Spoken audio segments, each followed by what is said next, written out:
Alright, let's talk about the big fight scenes just to get that out the way, because I feel the Warrior Falls scenes are the most significant throughout the whole entire movie. Oh, and of course the Civil War scene at the end, but we'll get to that in a minute. So the Korean casino fight scenes, amazing. Number one, pacing, brilliant. Music, brilliant. Editing, choreography, brilliant. Epicness, brilliant. Everything, brilliant. This fight was really for Okoye to shine. Like that whole casino, all the time they were in the casino, that was Okoye's moment to shine. From when she's touched and she says, "I've been made," and she just like starts fighting, and then it gets her spear out, starts fighting, takes off her wigs and throws it at the guy. Like, that was the most blackest moment in history. That has got to be the most blackest moment in history. She showed us that she is an icon living with that scene alone. Like, my goodness, she really outshined Black Panther. She outshined him. I mean, in that beautiful red gown, and when she jumps from the top balcony all the way to the floor, like that gown is billowing behind her, and when she's on top of the car again, it's all behind, like the gown is like fluttering like it's her cape. It's essentially her cape. And Edna Mode from Incredibles would be like, yeah, you know I don't approve of capes, darling, but I'll allow this. But yeah, let's not leave out Nakia, because Nakia was shining too in her own way. Yeah, it was a little bit more subtle, but like she was giving it. Like, she was not like Lupita. We don't know her as this like graceful beauty and everything, but like she was not afraid to like get kind of raw with it. You could see in her face when she took off her shoe and like slamming people's heads and like using her shoe as a weapon and kicking off both of her shoes, because who's gonna be running and fighting in heels? Not ideal. That's what I loved about this movie. Things were very practical. She wasn't fighting in heels that were like sky high. She took them off and used them as a weapon. And she was running around barefoot, and you could even see it when she had her foot on the pedal of the car. And yeah, of course. And I love how they just both leave him, and Okoye and Nakia just leave T'Challa in the back, like, oh, he'll catch up. Yeah, let's go. Yeah, that whole scene was just so funny. How that car chase was just funny. They're chasing, clawing everybody, and oh my days, like it's Marvel, so they edit it in a really nice way of like action moments and a little bit of comedy. But how funny was it when Claw blew up the car and Okoye does this big majestic movements to land, and Nakia is just sliding in looking like a cartoon character, some wacky racist type of Hanna-Barbera type shit, sliding in still holding the steering wheel. So when T'Challa does go out and becomes Black Panther, he is on top of the car like, ugh. Black Panther has already redefined car chases, because when T'Challa was on top of that car and he was just like surfing as well with Okoye on top of the car, and Shuri is there like ghost driving the car, and they have a funny back and forth. Oh, which side should I drive on? Oh, what's happening here? I don't know, just drive. And they run over a guy, and he's like, she's like, what was that? And like, oh, it's nothing, not important. It's not important. So yeah, that whole scene was just action-packed and humor. CGI, everything. I know we've seen that car flip a billion times in the trailer, but it never gets old. I could watch that again right now. You know what? I'm gonna watch it again right now on my phone, because it was amazing.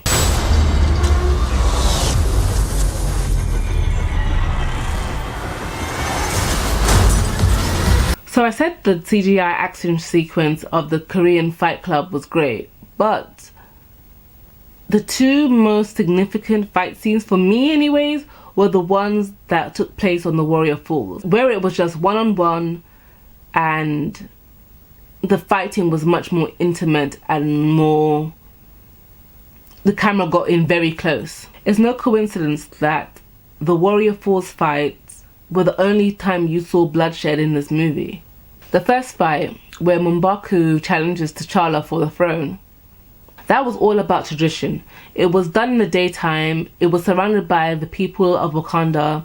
All 5 tribes were there, and it was respectable. I mean, yeah, there was some trash talking from M'Baku, but there was like some level of respect and some level of honor that was going on there. Also, I doubt M'Baku really wanted to kill T'Challa. I just think he wanted to best him in the fight. Also, I love that how they highlighted the difference between M'Baku and T'Challa. T'Challa is, you know, is the Black Panther, so his moves are very cat-like, very sleek, very quick. While M'Baku, he's much more physically bigger than him, you know. He's a gorilla, very powerful, very, what else can I say? He has a lot of like big movements to him, like, you know, he's headbutting, he's doing these big punches, these big movements, where T'Challa is more like sleek and fast, and he had more kicks and like capoeira type movements in comparison to M'Baku. So that fight took place during the daytime, probably to symbolize that a new day is dawning, T'Challa is victorious, and Wakanda is going to see some brighter days as T'Challa is the new leader of the country.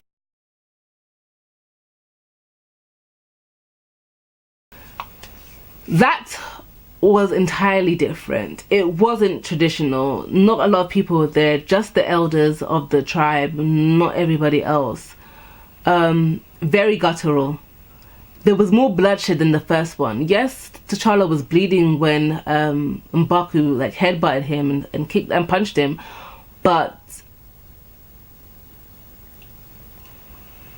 yeah, this was entirely different type of fight. Eric was very unpredictable with his move. It wasn't like he was fighting dirty, but he was fighting to kill. And T'Challa, I doubt he was fighting to kill, because yes, this is his cousin and he just found out about him yesterday, and even though he talks about, you know, I'm gonna kill you, I'm gonna do this, yeah, I doubt T'Challa wanted to kill him, because even after all that, he loved his cousin. But there was no love on Eric's part. Eric wanted to kill him and nothing was going to stop him. Eric and T'Challa's fight took place during the evening as opposed to the daytime. With the sun setting, you can tell this was done to symbolize that Wakanda was headed for darker days with Eric as their leader now. But yeah, I love that difference that they did, and it's literally night and day. Now, the other big epic fight scene, the Wakandan Civil War, where the border tribes, mostly the border tribes, because they're in blue, have sided with Eric Killmonger and they want to launch out. But the Dora Milaje are there to stop them, and you have this big all-out fight going on between the tribes. And I love this scene. Like, this was so colorful and so big and so dramatic. They pumped everything into this scene and it just worked. Because we had already established who was who and which factions were which, it made following the fight so much easier. Everything just felt so big, so grand and so colorful. Like, it wasn't like, compare like Civil War, because it's a Civil War, compare Captain America Civil War's big fight, yeah, to this. It's like, it's like, you can't even, because like, that was so small scale compared to what's happening in Black Panther, because you have this big, all these big factions fighting, and there's so many movement elements. You have the Dora Milaje, and some of them like went out to go and fight, and the other, like the core group, that the main Kingsguard with Okoye and everybody, they went to go and fight Eric. And oh my god, like, where to even start? There's so many places, like I don't even know where to start. But yeah, the Dora really fight has won. The way how they were moving, Okoye really got them information to like, for like the one of them to like jump on the other's back and then like descend on Eric with the spear, like come down on him and charge him to battle. Like, oh my days, it was like the best type of black girl magic ever. And the border tribe, yeah, they may have like sided with Eric, but I had to cheer for them too, especially when they used their blankets as a shield with the vibranium. They just put it up like this, and I was just like, oh my god, oh my, I'm guessing like if you're part of that tribe in real life, the Lesotho people, and you have like that blanket, I know you busted it out after that movie, after seeing that. It's like, you know what, yeah, wait, let me just get this vibranium blanket shield up. That was just, oh my god, it was beautiful. I like, you're supposed to root against them, I guess you're supposed to, but you can't deny that sickness. You can't deny how cool that was. When my man Mbaku came forth and told everybody to bow down. Like, Mbaku's my favorite now. I love him. Then Shuri came through with the gauntlets. Like, Shuri, she's not a fighter, she's still a princess, and yeah, she's like this tech genius and everything, which is amazing. But she's like, she tried to help out too with her gauntlets, little Panther gauntlets, like firing a few shots here and there, and taking on Eric. You're trying to take on Eric. That was really, really brave. And then she was, you're saved by T'Challa, you're saved by Black Panther, and some people. I'm gonna get into another video, but like, I like that she was saved by her brother. Like, they have such a good relationship, a real, honest, like, relatable brother-sister relationship.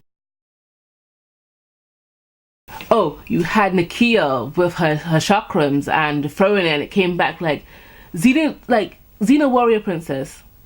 Xena Warrior Princess has nothing on Nakia, okay? But yeah, the design of the jets, I really like. The design of the jets look like dragonflies and like insects and stuff. It reminded me of something that you will see in the Nnedi Okorafor book, because she loves bugs and spiders and stuff, and she's usually like incorporating some type of insect into her novels. So when I saw the design of the jets and the planes, and it looked like a fucking dragonfly, I was like, wow, Nnedi Okorafor's all up in here. And in, I believe, like the new Black Panther comics, Nnedi Okorafor is writing for them now. So yeah, if you're interested, go and look at that. I mean, is there anything vibranium can't do? Like, do they just like weave it into their hair? Because them Komoyo beads and everything, they can do everything. Like, that's part of the world building that I love. Like, the Komoyo beads are basically like, I mean, I know Shuri says they're not magic, but like, they're magic. It's magic. What can't it do? Can it fix my eyesight? It probably can fix my eyesight. I won't have to wear these thick glasses, because what can't vibranium do? Vibranium does it all. It's probably like really good in like food as well. It's like seasoning your chicken or something, yeah, with some vibranium. Then you have Eric versus T'Challa part 2, and they are really going at it like two cats in the streets, outside. I really like that scene. I really did. Like, some people saying it was too dark. I think it was really nice. Like, I mean, with the way how they were hitting each other, and the suits lighting up and feeling the like kinetic impact and everything, you could really like, it was very dynamic, you know. And you know, a lot of good back and forth. I will address it in the next video, but for now, just the way how it was shot, how it looked, and different elements, and you get to see that T'Challa learned from his mistake in the first fight.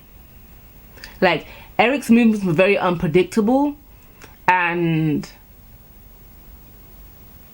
T'Challa now knew what to expect from Eric.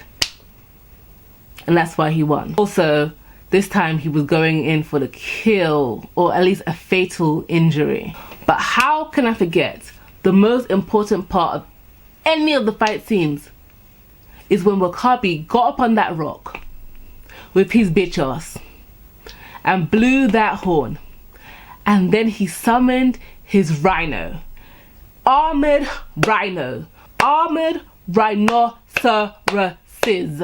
Armored rhinos. Like, this was like Final Fantasy, Monster Hunter, my dreams, everything into one. It was beautiful. Like, these armored rhinos. Armored rhinos. Who, like, armored rhinos? When that happened, I screamed. I was like, yes, armored rhinos. and they were just charging everywhere. They were hitting everybody, and he rode on top of the rhino. He got on top of the rhino and was like, yeah, let's go. Like it's just like his mount. Like, remember in Dragon Age, yeah, when you get the armored nug, that was cool to have. But like an armored rhino, can we get an armored rhino in a game, any type of game? An armored rhino. But when that one stopped in front of Okoye,